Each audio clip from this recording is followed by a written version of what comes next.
What's it like being part of the LGBTQ community? I can't tell if you're throwing me off. Fuck you. Oh. I've tried to move away from material where I'm like, guys, I'm straight. I'm not gay, but no. You mentioned that you're equestrian? Equestrian? How do you pronounce this? Equestrian. Equestrian? Does that mean that you go to Equinox? Nice. Boom.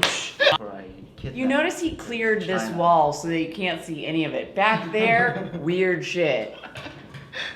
Is everything good? Everything's good. Thanks so much for being here, Maxi. Hey, Terry. I have a lot of questions. I love that I can see what number one on your questions list is. Go for it. Okay. Well, now you can't change it because then I'm going to have to tell them what it is. First of all, Maxi, this is not your real name, Maxi Witrak. Okay, that wasn't the first question. It just says LGBTQ. Oh, yeah, this is the first time I've had somebody from the LGBTQ community on my podcast. What?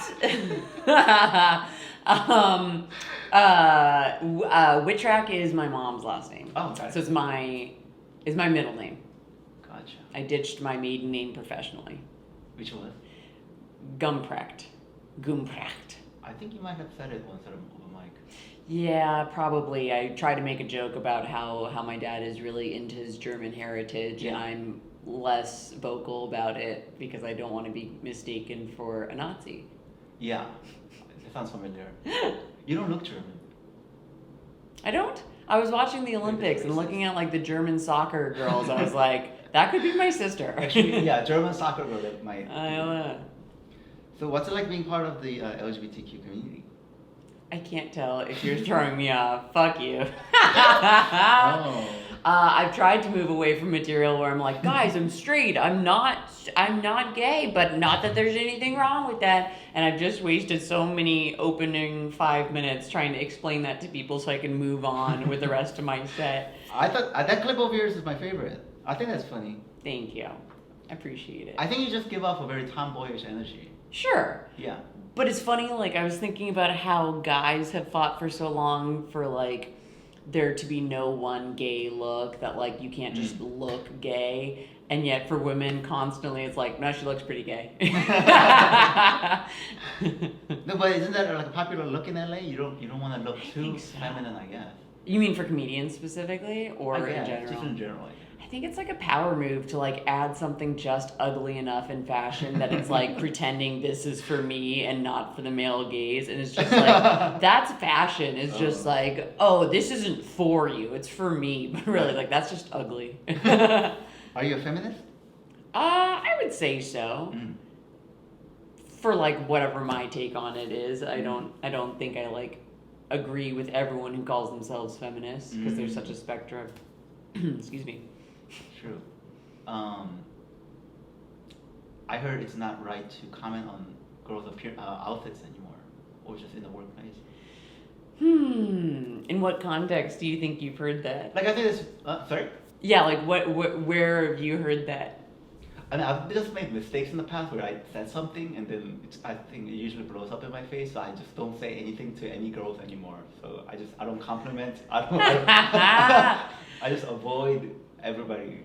You know what? I want to believe that we all have a good inner radar for who's actually meaning it in a creepy, weird way and who's not. But apparently I'm wrong, and, you know, I can take things the wrong way that someone didn't mean.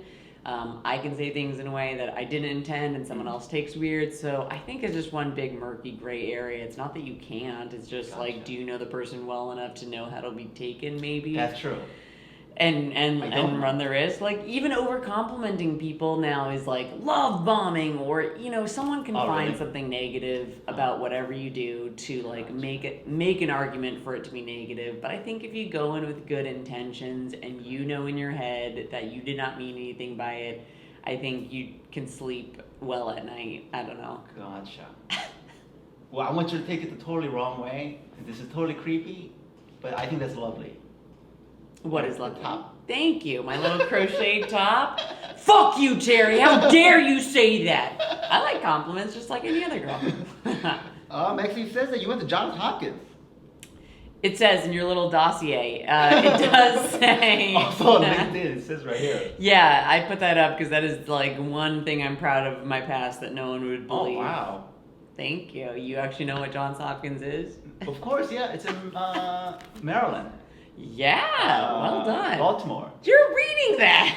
No, it's Oh, not. no, it actually doesn't I'm say from the that. East Coast. Of course I know. Oh, It's sweet. where all the doctors are. So where the doctors are at, yeah. Yeah. A lot of my friends are smart and went back there for med school and now are practicing physicians. It's very weird. You should snag one of them. As a mate, as a... I guess. For many purposes. I should just snag one and keep them as my Yeah. personal Yeah, doctor exactly. now that the healthcare system is fucked. Just like find one. That's what my dad's for. And when he passes, I'm going to have to find someone new to snag as my personal physician. Yeah. Oh, he's a doctor. Yeah, he's retired. Oh, wow. But, he's an ear, nose, and throat who would Oh, write wow. me prescriptions for non-ear, nose, and throat things just to shut me up. I'm like, Dad, I have a UTI. I really don't have the time to go to the doctor. Oh, He's God. like, I don't want to hear about it. And your mom? Radiologist. Wow. Maxi, I'm not sure if you're going to be offended by this. Although I have tried a couple of times already, but I have Backfire. I have here the number 6, rich family. Rich family, question mark though, question mark, which makes me ask you, am I doing a good enough job of convincing everyone that I'm a broke actor who's not doing well? No, but you kind of convey that image just naturally. It's the posture, huh? It's the horses. Yeah, I have doctor parents. I came from Oh, wow. a place called Mercer Island that was pretty well off, and then What's that? It's an island? You live in an it's island? an island. Shit, I even used to make a joke, and I haven't used it in forever. I grew up on an island in Washington, but it's not tropical or Oh, anything. wow. It's just like a little spit in the middle of a lake, and We're next to... between Seattle and Bellevue. is it You've been to next- Seattle. I know you've done shows up there, right? I have never lived... but I've only just been to travel to Cool. Olympic National It's Park. 10 minutes from Seattle. Oh, okay. Yeah. It's not close to Olympic National Park. Got it. That's amazing. What's it like? You grew up there? I grew up there. Is it like a castle It's over there? it's like Rich Brat Central. Oh my god. Growing up, it's very bubble, very enclosed. We had like a few kids bus in from other districts or like off island or like apartment living into that us that was like, oh my god, what a different walk of life. Yeah. It was as white bread as you could get. It was like Will Smith showing up to Oh, wow. Beverly Hills, just like we were Fresh Prince's surroundings, I guess. Did you have a bunch of siblings? I have a sister and 2 brothers. Oh, it's a big family. Big family, and now we're a blended family, so I have 3 more step siblings. My goodness. Yeah. Everybody's on this island? No, it just sounds like Gilligan's Island. No, now they're all spread out. I have a brother in Australia. Oh, wow. 2 in Texas, some in Seattle, some in San Diego. We're all around. Are you close?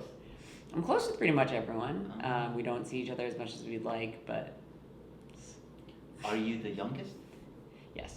Mm. Until my dad married my stepmom, and then my stepsister became the youngest. So I'm not bitter. I see. Do you have siblings? No, it's just me. Just you. Yeah. You were perfect enough. Your parents are like, stop. Can't do it again. Can't get better than that. I don't think so. It was the other way. Like, no, it can only get Exactly. worse. That's cool. What was Pacific Northwest like? People there are really outdoorsy, which is awesome. I never really inherited that gene. I love nature. I love the green, but I'm not like very versed in. If you took me backpacking for 5 days, I hope you brought the equipment because I'm not sure what we're gonna need. But I like enjoy it, and I like being outside. And sometimes being here makes me really miss just like dirt and trees. I see. That's what you're into. Dirt and trees, yeah. Mostly dietarily, but yeah. If you mentioned that you're equestrian? Equestrian? How do you pronounce this? Equestrian. Equestrian? Does that mean that you go to Equinox? Nice. Boom. This is why you gotta start a podcast. I was a horseback rider, and the That's amazing. further in my past that gets, the less I feel like I can claim it. But yeah, I was a competitive horseback rider. You must love horses. I do love horses. I love horses to the core. I love competing. I love not competing. I just like to smell them. Are you one of those horse whisperers? You can tame them with your voice or something? You know what? I don't know. I've lost so many skills. It's embarrassing that like if I go to an old trainer that I used to work with, he'll be like, "Hey, can you do this, and I'm like, "I've forgotten how to do that," which is embarrassing. But I feel like you always have kind of just an inner way around them still, like kind of a calm when you're with them, or That's awesome. yeah. Have you ever worked with horses? I think I've ridden one in like Mexico before. I don't Okay. know. It was, you know how they have those at the beach or something? Ah, yeah, I feel bad for those things. Oh yeah. They you just also- throw tourists on them and like whatever the hell the tourist wants to do Yeah. on their back. It's like, oh god. I heard it's super illegal now. Like somebody signed a petition saying that no horses should be forced to do like carriages or like forced rides or anything like that. But or like Was it especially in New successful York. somewhere? No, I just saw it on Instagram. Ah, yeah. People are outraged over the horses. And we're always like, where are we at with that? I have no idea. But 5 years ago, I saw an article about it. So you love horses? I do. They're just very expensive, so I've not gotten back into them. Gotcha. Let's see here. I also saw that you have a certified nutritionist. Mm-hmm. Nutrition coach. I don't practice. I got it because I'm in fitness so much and I wanted to like know more for myself. I knew my personal, like what I'd observed and all the research I'd read myself, but I kind of wanted to get a formalized view of it to like, I don't know, reinforce what I'm pretty sure I know to be true, and then add some legitimacy to a book I've always wanted to write and kind of a project I want to do. So I'm finally letting myself have the time to work on it now, and by the time to work on it, I mean like splitting it with stand-up, and stand-up usually wins, but it's been over a decade in the making that I just want to get it out there, even if it sucks. I just want it out there in the world and let it do what it's going to do, or not do. Was it easy or hard getting The certification, unfortunately, very easy. Oh. I think practicing is a lot more I see, difficult yeah. because you have to actually interact with the clients and Yeah. like use what you've learned and have it on recall much more readily to explain to someone concepts or put it into action. But for just the sake of reading the materials and then having a test on it, pretty easy. That's cool though. Thanks. I had this issue where after doing like a night of stand-up, I try to I stress eat. I'm not sure if that's pretty common. Like the night when you get home? Yeah, like at 10 or 11. Yeah. Stress eat. Okay, Yeah. not just because you're still like alive and alert from being on. Maybe that's it too.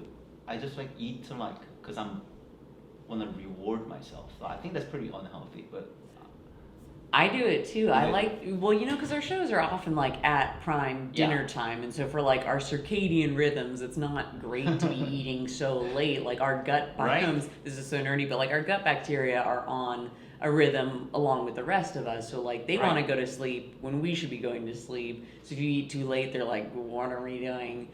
So there are like health things there, but I'll save my dinner or like big meal till after the show. 'Cause if Right. I eat and then go to the show and then I get home and it's That's like a true. late night and I'm hungry, I'm like, this sucks. So I just save it. I snack during the show and then I wait till I get home to like reward myself. Like, Yeah. okay, now I get a real person meal. Exactly. But you obviously you work out a lot. You keep super fit.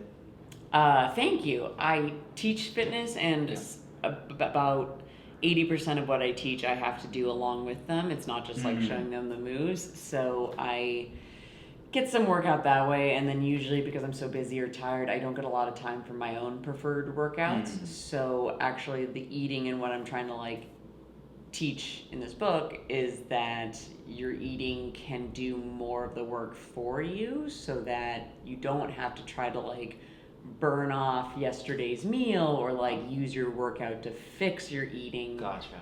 Eating better can like take the pressure off working out so much. Unless you're, working out for like some fitness goal, but Sounds like you're a very disciplined person. I'm not, which is why I have to like be super realistic with myself and stop me anytime this is boring. I've just like thought this to death to try to be able to articulate to other people and like make it understandable. I have no discipline, and like when I would get these pie in the sky goals of like, I'm gonna eat 1,000 calories a day and that's gonna get me down, 10 pounds super fast. Like I could never do it. And knowing that, or like I'm gonna get up at 5 a.m. and work out, or I'm gonna do all these things I say I'm gonna do because I'm super disciplined. I know I'm not, and when I believed I would still do those things, I would always let myself down rather than just getting real with, I know I'm not gonna do that. Okay, if I'm not gonna do that, what can I make myself do? Rather than being unrealistic about like who you are and how much energy you have, or like even do, I'm gonna write 30 minutes a day. That's so true. And if a month has gone by and you're like, God, I have not sat down once to write 30 minutes, let's get realistic and be like, trying harder isn't gonna make me do it. Now I gotta change. Okay, maybe the goal is write 3 jokes a day. Shifting it or something. Does that make any sense? No, that's so true. Like setting unrealistic goals is just recipe for disappointing yourself, right? Yeah. I don't even think the goal has to be realistic, because you can shoot high and then even if you fall low, you're still further along than where you were, but like, I guess having unrealistic expectations of yourself and being like, maybe it's possible that I'm the type of person who can get up at 3 a.m. and write for an hour and have a new set by the end of the month. But if I'm not doing that, why be disappointed in myself? Why not give me something I can manageably do? Which sounds like a cop-out. It sounds like, well, I know I'm not going to do that, so why try? But like, you can still move forward. You're just giving yourself a more likely path there. Do you run 5 miles a day, 3 miles a day? No.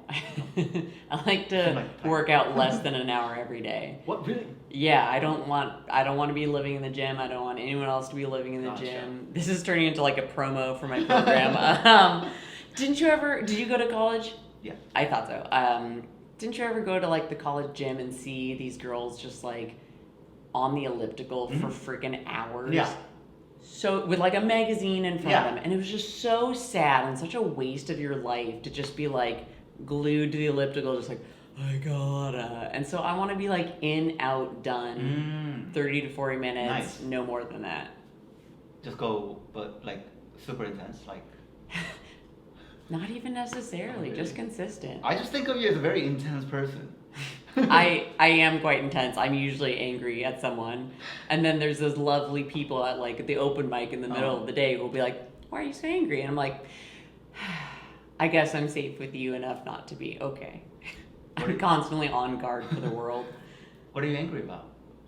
Things just scare me. Like, sometimes if a guy says something, or it's in the comments of a video or something, it just like wells up fear in me that if this is how one person is, this is how everyone is, and they're out there and they're out to get me. And so suddenly I just like have my guard up about does everyone think this? And I forget about all the wonderful people who don't think that. You mean internet trolls commenting on internet trolls, or even in person, just like guys being gross or women being mean or dumb, and like, cause I'm in a customer service sector, so sometimes I'm just like having to be treated by people a certain way and kind of keep my mouth shut. But in my head, I'm just like, God damn, you make me hate humanity, even though they're a small percentage probably of all the wonderful people out there. They just get to you. Don't they? Yeah. You seem much more zen than I do, so maybe not. What kind of gross... I'm sorry, I feel like I'm prying into your painful past. Sure. What gross things have happened? It's more like an indicator of what someone would do if they had the chance. Like, I was listening on the radio to some like relationship clip of someone's podcast, and then the clip stopped, and some woman explaining like roles in the home and like expectations being set up for the woman if she does something nice for her partner, but then being expected to do it constantly, not as a nice thing, but now it's her job to do. And then the clip ends, and I hear this like deep, swaggy male voice of the anchor come on, or the radio host come on and be like, oh, I don't even want to touch that one. Anyone else want to give it a try? I'm like, Oh, got it. So it's like misogynistic stuff. Yeah, pretty Gotcha. much. Got it. I'll be careful from now on. Yeah, you're the ultimate misogynist. You're Miss MISS-ogynist. There's your new handle. Maxi, I've seen some past pictures of you. They do not look like you right now. What are we describing? You look like you look brunette. I've gone through quite a hair journey in my time here. In the decade, I've had long red hair. I've had like shoulder length brown hair. I've had most recently a peroxide blonde pixie cut, which is how a lot of comedians from the last several years know me, and now I'm growing it out, and I just can't sit still with my hair. Mm-hmm. Is this what you're sticking with? Looks nice. Thank you. Yeah. I'm working on it. I mean, you're so lucky. Unless you're gonna grow yours out 12 inches and go for like a hippie commercial look or something, your decision is done for the day. Was the short haircut kind of was it related to the feminist style that we were talking about? Short hair was kind of a cry for help. I was in a band. I had black hair, and then one of my bandmates, his mom did the hair of the other bandmate, and she was always peroxide blonde, and I was like, I want that. I saw like a silver on Instagram, and I was like, can you do that to me? And she was like, sure. Didn't warn me that you're not supposed to take black hair and bleach it, and it started all breaking off, shorter and shorter, till finally I just had to get ahead of it and cut it really short. But yes, I looked very militant with it.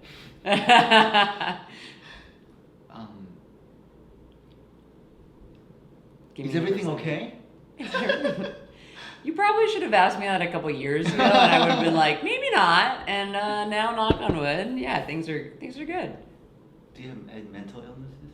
Probably. I have struggled with depression in the past. A lot of anxiety I still get, and it's just stuff that I try to manage the best I can. And I try. It's not because I don't want to own up to it. Like, I would love to just claim total clinical depression or anxiety, but I don't want to take away from the seriousness of it for people who really are having trouble functioning because of it.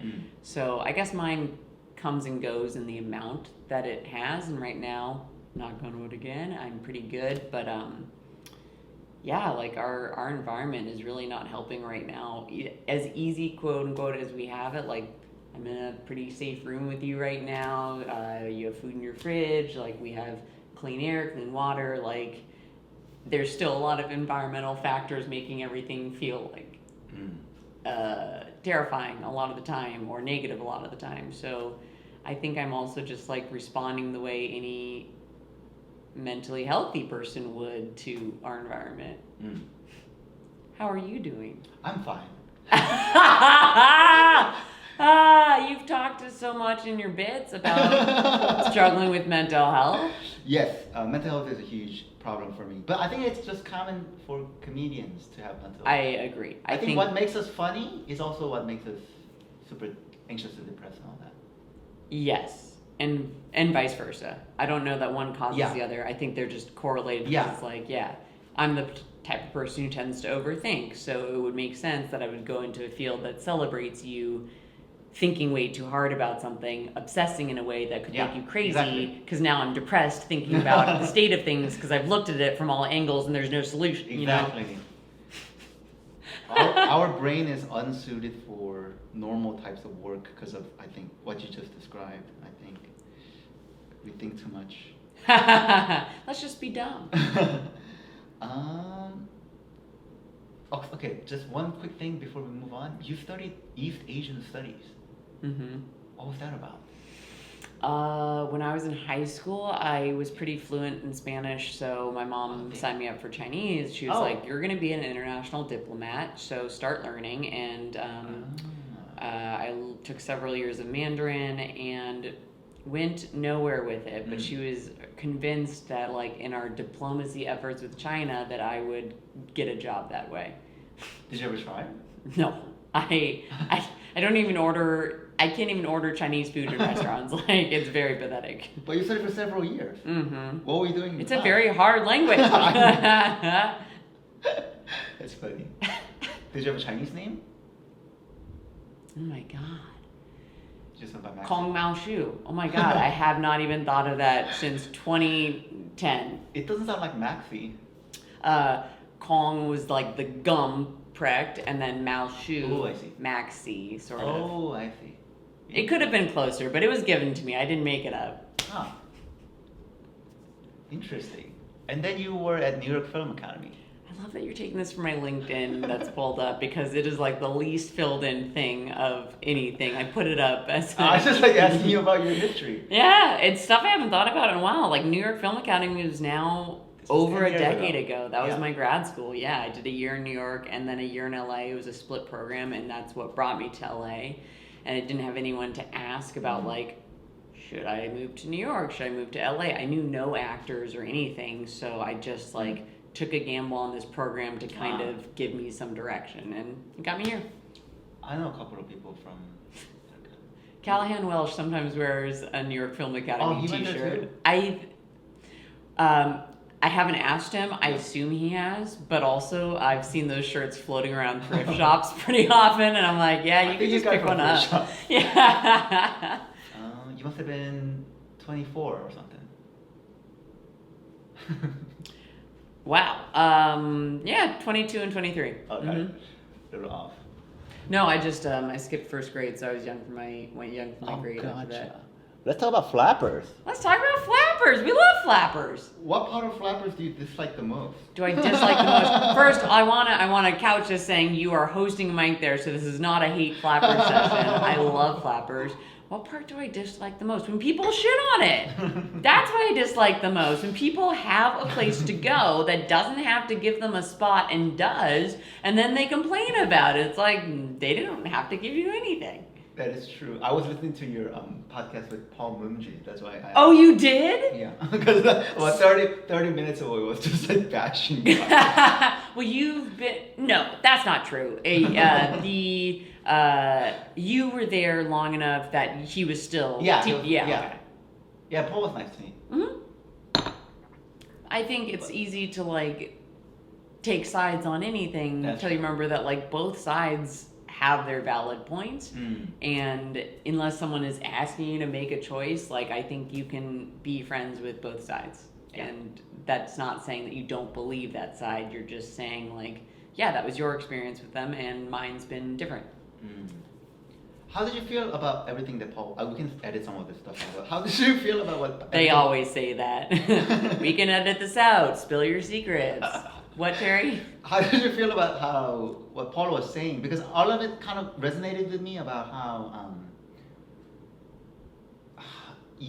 you really can't make a living doing comedy unless you're willing to do some crazy shit. You know, I think he is very pragmatic and correct in the fact that it's more and more difficult to make a living doing only comedy if what your concept of that is just getting paid for stage gigs and having to diversify it and doing less than... You could still be making a living doing comedy, but that still might involve doing additional comedy-related projects or teaching comedy or selling merch or other things. So I think he is right that it's just getting more difficult now that venues can book anyone calling themselves a comedian. You have, it's not even competition for quality. It's just like, do they know who you are? Have you contacted with them, and can they fit you on their calendar? Like, trying to get a share of that pie is hard. Don't you think it's more and more these social media comedy, like they were doing skits, I guess, and then they have a big following, so they can just do stand-up now. Like, and they get placed higher than people who've been doing stand-up for a while, but we never blew up on like social media. Right. So now it's just like we're competing against. Yeah, kind of. Like, we could still get into those clubs, get those spots, but we're not, in their eyes, going to sell tickets until we grow the numbers. And even growing the numbers doesn't guarantee ticket sales. Like, I could post a clip that goes viral and it gets me a lot of followers, but those people don't want to come see me in a show because they just like that one clip. Or like, they don't like the rest of my stuff or whatever. So I don't even think we're competing with them because we were probably not going to have a shot with those bookers anyway. That's true. You have a big following. Thank you. I've been working on it, and it's continuing to grow, but I get a false sense of, oh my God, things are happening every time it's growing, and then it stagnates, and I'm like, nothing really happened. And then it like will blow up again, and I'll be like, okay, now the number will mean something. Okay, the number still doesn't mean something. So we'll see, but... Kind of an emotional roller coaster kind of thing. A little bit, because it can fool you into thinking stuff is happening, and then you think about the millions of people on the other side of the screen who aren't invested in you. They just like scrolled by and liked it or saw it. So, I don't know, not even taking that win very personally, because I don't see it translating to much yet. Whenever I see you post your stuff, I just think it takes a lot of guts, because, I mean, obviously you post good quality content, but like, I don't have that much thick skin. I mean, I when I'm doing stand-up, I have more of a thick skin than when I'm doing social media content, and somebody calling me like weird names. Thank you. I'm actually dealing with that right now, where I'm just like, okay, for a while I was posting the clips like I was supposed to, and that paid off in the sense that the consistency started, meaning one or two could grab a few people here and there. Nice. But now I'm at the place where I'm like, well, so like successful, legitimate people now don't have to post so often. They're kind of more established. And so am I at a point where like, previously I would just throw the clips out even if they were not great, just to like keep that consistency, and now I'm like, shoot, this joke isn't really ready, but do I post an early version of it just to like keep the content fueled, or can I now transition to only posting the quality stuff? And I don't know, figuring it out, trying not to care too much if someone sees a joke that I know isn't ready yet, but I was like, it was good enough, put it up. And be judged for it. You're right. Be judged for it by these people who are like, but I want to explain the backstory. But at the end of the day, they're just going to see what they see in front of them. They're not going to know there was no one there, so that one person laughing actually was a win and meant it was funny. There's no one there they're not in the room to know that, like, you're competing with a sports game or whatever. This is unrelated, but are you big on astrology? I enjoy it for fun, but I don't know very much about it. People always have to explain my sign to me. Are you into it? A little bit. Are you Capricorn? Yeah. Oh, I was gonna say it. I don't know why. What are you? Sagittarius. What does that typically imply? Sagittarius? Just happy-go-lucky. Okay. I can see that. Thank you. Well, you're always just like pleasant and affable and like seem to be down to be around. You're never like, fuck this place. Thanks for that. I like the X attitude. Yeah, you're welcome. When is your birthday? December. Around Christmas 27th. time? Ooh, you're a Christmas baby kind of. Interesting. Yes, Capricorns are known for their relentless determination. Yeah, I've heard like the discipline type A, and that's very much me, but I've also, since embracing being a creative, tried to like loosen the reins a little bit, loosen the grip, and enjoy the ride more than just being like, check it off the list, get it done. Are you an introverted person or an extroverted person? Introverted. Really? Yeah. You seem extroverted. I'm excited to see people when I'm out in comedy. That like fills me up, but then I just go home and need to decompress hard. Were you like a Harry Potter nerd when you were a kid, or? Yeah. Oh, you are. I read books constantly. Even at the dinner table, I just like be nose in a book and like fork on the plate, and it was like fine because no one was talking anyway, so no one ever complained about me reading at the table. Nobody talked? No. Oh, okay. Very silent dinners growing up. Oh, really? Yeah. What was up with that? Very like tense household. Oh, really? My mom was really.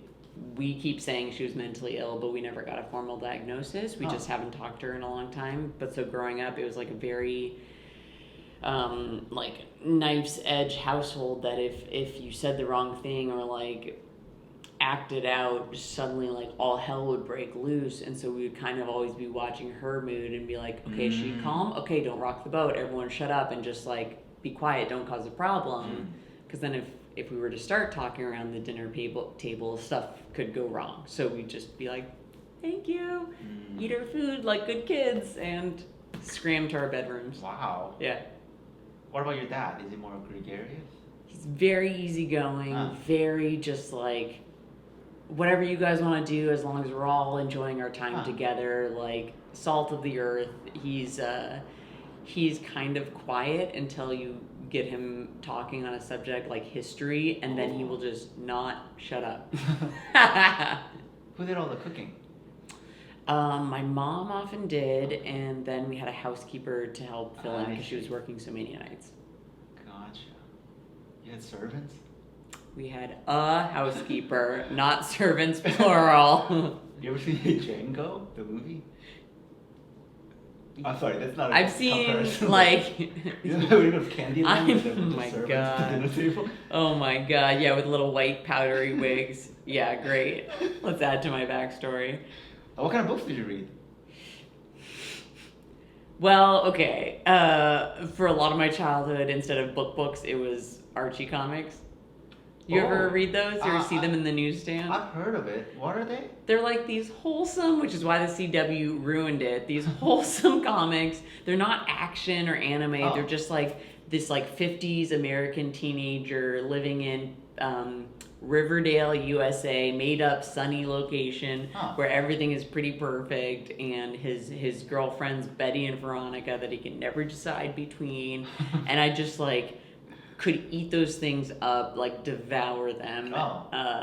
Just like a stack, just read through. And obviously I read real books as well, but that was my obsession for a long time. I had so many bookcases full of Archie comics that I'm wondering now, looking back, I never got rid of them. She never gave them to us to get rid of when she was clearing the house and kicked us out. So like she would give us stuff to get rid of that was mostly junk, but be like, I don't want this, I thought you might. So we'd come collect it to see if there was any of our stuff in there and basically do her trash hauling.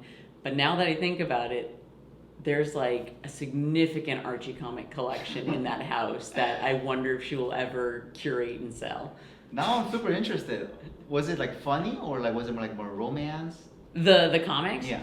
So like 50s wholesome humor that it wasn't even funny. It's not like I would even so much as chuckle while reading it. It was just like brain candy. It was so easy to read and like just get lost in this cute world of like Moose is mad at Midge, or Midge is mad at Moose, and Reggie's trying to steal Veronica. And just like I found a lot of comfort in the wholesomeness of it because I was young for my grade, as I said, and so like that plus kind of like being raised really sheltered by my mom, I felt really like naive and young for my grade.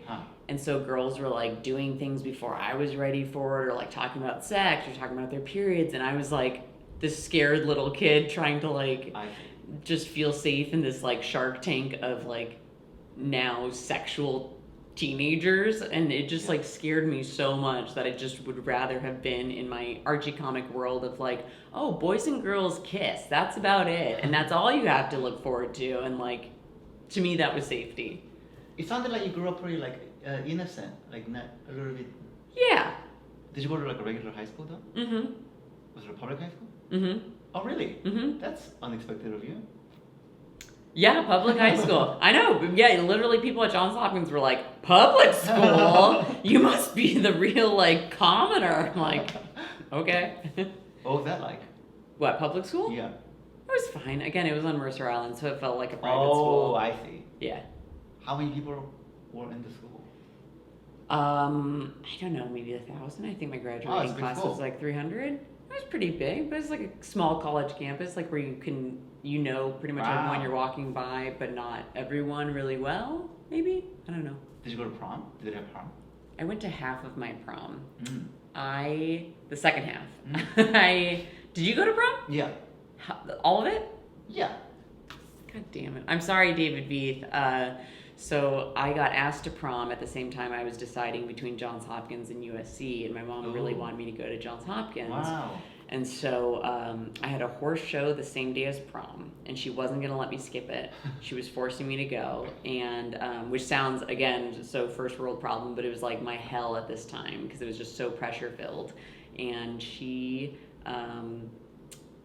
I decided I would put her in a great mood to ask her if I could go to prom by telling her I was going to Hopkins. So I waited till she got home. I painted up a Hopkins t-shirt. I put up a banner and I was like, guess what? I chose Hopkins. By the way, can I please go to prom? So her compromise was that I rode in the horse show, then as fast as I could when my classes were done, go change, shower, get to prom, meet my date there.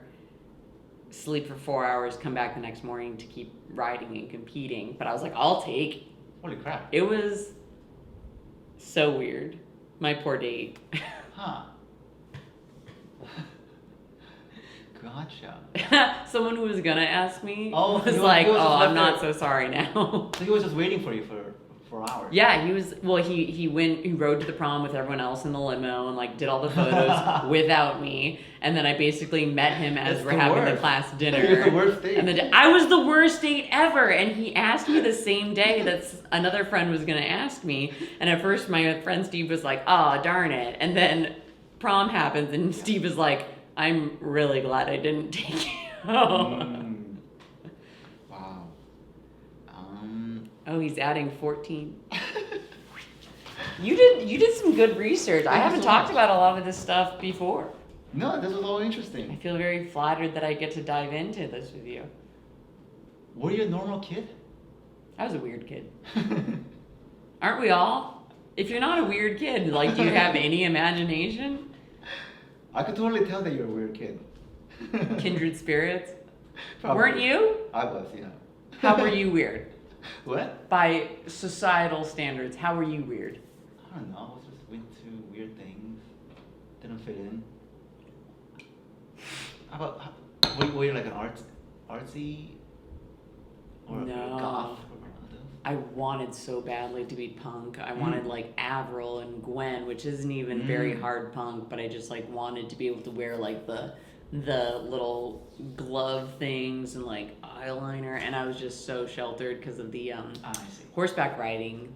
Well, not because of that, but I was more the girl who was in breeches and hair in a low ponytail, getting ready to go to the horse show. So I never got to be an acting out punk kid or anything. You're kind of a punk At now. heart, yeah. I definitely had a moment of all right, this girl needs to have her time. And I took drum lessons, and Yeah. Let's talk about that. You're a drummer. I have drummed. I wish I were a drummer. Oh. I'm not. But I thought you were in the band. I was in a band, and I took lessons for a couple years to give me the tools to grow from that. But compared to someone who got to do it growing up, I'm never gonna catch up. So at best, I just try to maintain Nice. playable ability. You have a lot of diverse interests. You do a lot of things. Life is so short. I just want to do so much, and there's just not enough time. Yeah. You seem pretty invested in the stand-up, though. What do you let yourself do outside of it? I'm sorry. It's about me now. Well, does anyone ever ask you questions back? What do I do outside of it? I like to go to the gym. Right now, I was trying to fast, but I just ate a whole bunch of peanut butter before you came here. Why are you trying to fast? Couple of different reasons. I'm one of those skinny fat people, so I need to lose this. Okay. But No one could ever tell it's there but you. I know exactly. Sometimes when I wear tight shirt, it just comes out. Uh-huh. And fasting, yeah, that's what I do for fun. Yeah. What a hobby. I like karaoke. Sometimes Third Wheel has that Ego Death or whatever karaoke mic. Sometimes I go to the. Cool. I don't really have a hobby, Maxi. I just do comedy and then I just sleep. Try myself to sleep. Do you think comedy is helping or hurting your mental state? I think it's helping. Yeah? Yeah. Except for whenever I see Ian or Russo, it definitely helps. No, I think, do you feel that way? It kind of helps. Because when I'm isolated, I feel like much worse. So. You know what I've been realizing lately is like, because I like control and because I like feeling in charge of something, like stand-up always suited me because I'm only responsible for me. I can't let anyone else down. But more and more, I've been hating the isolation of like doing so much of the slog on my own that I think it's kind of similar to like, I don't know, any relationship where you give up a little bit of autonomy in exchange for, you know, getting to be together and share the moment. Yeah. I'm getting to that point where I'm like, okay, having it perfectly how I want and yet being alone isn't as important to me now as like giving up some control and getting to be together. So like, I feel you. Yeah, and so stand up, I'm trying to build more into my day, into my life, together time with people, because I still need that me time to work and recharge. But like even this was an example of like I wanted to say yes to it because I want to be around people more and enjoy their company and like make things together rather than doing it all on my own. I forget how we got started on this. Oh, helping my mental health. No, that's a great answer. So the longer I go on my own, the more I'm like, I need to bring people back into this for my mental health, because on my own I can go crazy. Like if you're writing and you never try it out at a mic, you can go in circles for hours going, is this funny? Yeah. Or you can just show up and try it in person rather than drive yourself nuts. Yeah. Like in your own echo chamber. So I got to get out of the echo chamber amongst people. Yeah. Do you spend a lot of alone time? My boyfriend and I moved into a house a little over a year ago and just renting because I wanted to know what it would feel like. And since the pandemic, like we use home as a base a lot, and I used to be out of the house like all day, and now I come back there as like a touch point, like a lily pad to rest on in between things. And so I spend more time not alone because he's at home, but like. Wow, you guys moved into it. That's a big step. Yeah. Have you ever lived with someone? No, I don't think so. During the pandemic, I was living with my ex-girlfriend, but she. Was she ex at the time? But she was visiting. It was only for like a month. It wasn't. Lucky. And then we broke up. Oh no. Yeah. Or good thing. I guess. I'm sorry. I forget. I don't know. I don't remember what the question about moving in was. But that was a year ago. Man, are you guys thinking about marriage? We haven't talked about it. It was kind of implied that like this was a step towards it, but I think it's actually scared me off of it a little bit because like I'd never been in a real significant adult relationship before, and so when I met him I was like, oh, I'm gonna marry this guy, I can't wait. Wow. And I would like fantasize and just be like la la la, like marriage, that'd be so fun. And now the work of a relationship has become so apparent to me that I'm like, oh shit, marriage isn't just like wee, white dress like princess. Marriage is gonna mean like a lot of work. So I've cooled my heels on jumping into that a little bit. Yeah. Who knows? It sounds like you were shying away from relationships for a while. Adult relationships. What's the reason for that? Well, I was really focused on stand-up and my mission out here and trying to act, and I would go on dates, but nothing clicked. Also, I think it was just the way I was dating. I would purposefully find guys who were not really looking out for my best interest, and I would put myself in that situation to get hurt and then be like, oh, why do guys keep doing this to me? And it was kind of like, well, not that I was asking for it, but what I was putting out there wasn't exactly someone worthy of respect. So like, for my accountability of it, I'm like, I can see why they would not treat me with respect because I wasn't treating myself with respect. So I kind of wasn't asking to be treated with respect. Was it like older men? No, guys our age. Oh, okay. But I just like being alone for the convenience of it. Like being with someone triggers me a lot. I didn't realize till we moved in together. Like I would try to work on myself in therapy and everything, but it wasn't until I'd be in a relationship that things really show up that need to be dealt with. Yeah. Because you can be on your own in a vacuum and in theory be like, okay, I can communicate my needs. But it's not till you're like stressed out with another person, been together for 4 days, no sleep, or whatever it is, that you really get to put it into practice. And I didn't know that. And so moving in together, suddenly it was like I'm living in a house with someone else. I haven't done that since childhood, where it was really horrible and scary. So like now I'm confronting all these things that I haven't confronted since I was a kid. And like it just blew up a whole ton of things I had to deal with. And it was so much easier to be single because you don't have to deal with that. You don't have to look at yourself every day and be like, what do I gotta work on today? Single is so much easier. Do you think it would have been better if you didn't move in together and you were just living in separate spaces? I do regret moving in together without like, it's only since moving in we've started having more like productive discussions and talking to each other about stuff. And so even though I wish we had started doing that before moving in, it might have taken moving in to do that. Like sometimes I'm like, oh, I should have held off, given myself the space for us to start doing the work and then decide to move in. But we might also never have done that work if we hadn't been forced to. So. I see. Gotcha. It's hard to deduce from what you're saying if you're the problem or he's the problem. Oh, definitely both, but more me. He's very stable, and I don't know. I'm a comedian, Terry. Come on. I might not be meant to live with anyone else, but I'm trying. Oh, man. I'm sure you're a lovable person. I'm sure under the surface there's something going on, but I can't really put my That's what the work is to unravel. It's funny. I mean, you must know yourself pretty well, considering if we're in comedy, in order to convey it to someone else, we have to first understand it ourselves. Don't you think? I guess. Oh, like self-awareness, that kind of thing? Yeah. Because, you know, like, if you're still processing something and you try to bring it to an audience, they're like, ooh, sad for you. They can tell you're not over it. Oh, that's so true. Like, right? Yeah.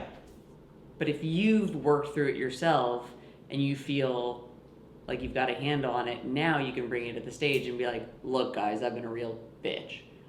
I've been doing this, and I understand that about myself. But if I were like, I don't know what I'm doing wrong. It must not be me. People would be like, it's her.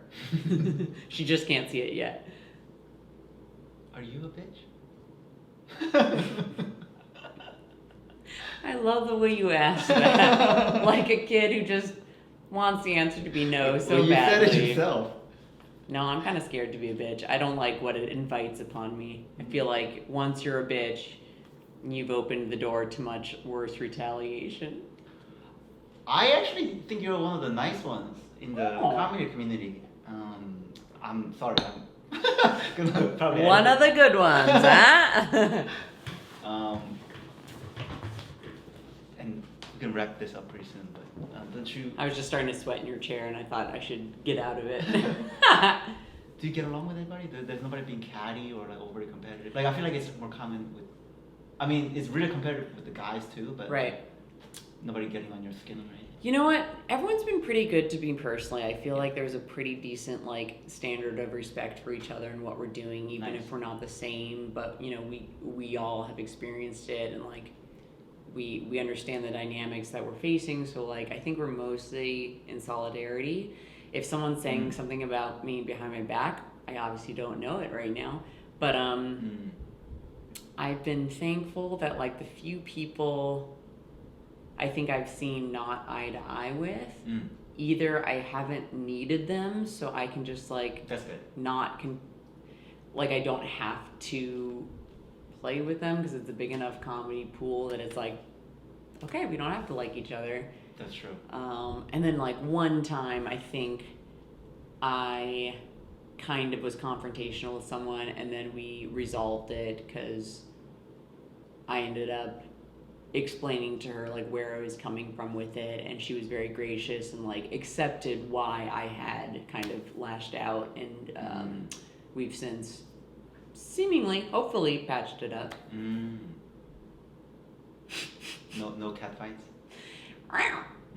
It seems so nice to do, like, early on. It really seems like a power move, and it seems so seductive to just, like, slam someone down verbally, and then it doesn't pay off because you have to continue seeing them day in, day out in this community, and it's just not worth it. It makes it toxic for you and for everyone else. No one wants to be a part of the drama. Like, we're all just trying to coexist here. Just avoid it, right? Just, even if somebody's being a bitch, just kind of ignore it. Someone's being a bitch. I really do try to distance myself, though, because I don't really want to be associated with that. Yeah. Like, the lab mic, pre-pandemic at the Improv, it used to be a real Shark Tank. Like, the room could purposefully choose to turn on you if they wanted to shut you down. Like, it was just that way. They do it now.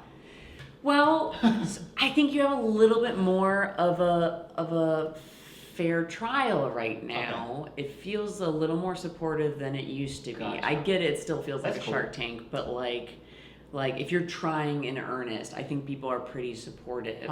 Whereas like there was just like cat fight drama happening at the mic previously, where like the row of people sitting at the bar, if they decided they didn't like you, and I would watch this happen, like if someone on stage said something that the row of people at the bar decided to disagree with, they would just start talking over the set and disrupting the set and talking amongst themselves, and it was so clear what was happening, and so they were kind of just like the mean girls of the food court whatever, you know, like choosing who to anoint and not. And so if you were safe, it was like, phew, they like me, and then if not, it was like, oh, don't you dare do anything to upset them. And I haven't seen that anymore, and I hope it continues to not be that way. But yeah, it was some real like mean girl shit several years ago. That was the last time I remember seeing it and being like, someone would hug me, you know, as I walked by the bar and be like, oh, Maxi, and I'd be like, okay, please don't let anyone else think I'm like aligned with you right now, because I'm not this big of a bitch, I don't think. But you try to play nice. Are they still in the LA scene? A couple of them are. But it sounds like even despite that, you rose to the occasion and you kind of overcame it, right? Thankfully, I muddled my way through. If people want to take you down, it makes it a lot more difficult. Yeah. So thankfully, I've had a lot of really supportive people in my corner lifting me up instead. Nice. What's the secret, I guess, in conclusion? The secret to getting through unscathed? The secret to being Maxi... The secret to being Maxi Witrak? Witrak, yes. Change your name? Try to do good. Try to do good. Did you just write Chinese characters, or was that a doodle? Korean. That was Korean? Oh my god! Because I didn't know if it was white track or which track. I think if you know you're doing your best with the best of intentions, you might fuck up a lot. You might let yourself down. You might let someone else down. But as long as you know you are not trying to, I think it gives you the strength to get up the next day and try again. I think that's a good way to wrap this up. Flip this over, we're done here! I think Maxi, based on what she said, she's the greatest trans motivational speaker that I've ever seen. Maxi's not trans everyone. I actually change your motivation. I demotivate you. That's what happened. We transitioned from motivated to unmotivated. We love flappers. Hi Barb, we're both here. I'm not Hi, Josh. I'm not here. I'm not part of this. Thanks, Maxi. Thanks, Terry.